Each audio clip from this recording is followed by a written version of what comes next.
चाप दे काहे कि बिहार के चीनी मिल सब तो सफाई न हो रहा है। आप लोगों के कुछ कहे के बात तो देख ला तो अपन बोल ला, बाद में ना कहिए कि हमरा मौका न मिलल। हाल बाप भाई लोग एक बार फिर से भोजपुरी के रेले खातिर हम तैयार बानी, तो चलिए स्टार्ट कइल जाए। लेकिन क्यों? एगो गाना ना आइल बा तेल के खेल, तो चली देखल जाए कि तेल से कौन कौन खेल हो। चलो भाई आइल बानी जब से देखा कि बंदूक के फायर करे से पहले बंदूक के नली के साफ न कइल जाला, ओकरा बाद न धर धर धर धर धर धर होइला।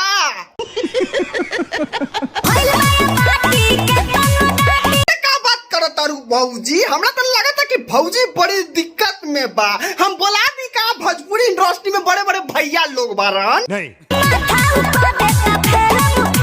भौजी एक बात बतावा, अगर इतना जल्दी ई हाल रही तो फिर आगे जब पूरा जिंदगी बा तो ओकर क्या होई? हमको नहीं पता। बात करो ना, हम बात करो तानी। बिहार में बहुत सार घूमता, खोज के ले आ देता नहीं, बोला ना। भौजी बताइबू ना तो कैसे पता चली? कैसे चले ना बताइबू भौजी तो डॉक्टर के जब तक बीमारी न पता चली तब तक फिर इलाज कैसे होई?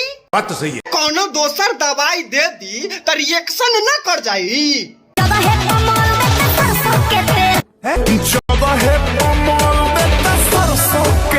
ओह माय गॉड, ये तो बहुत बड़का प्रॉब्लम बा।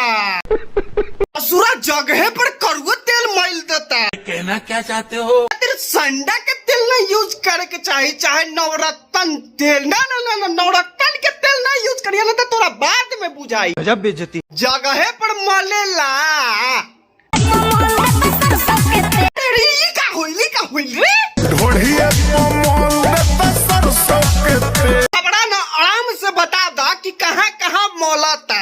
हिंदुस्तान में जब तक सलीमा है लोग चूतिया बनते रहेंगे। भौजी तू कहतारू की जगह पर मलता, कुछ देर पहले कहलू कि ढोड़िए पर मलता। हमें तो फायदे न समझ में आवेला।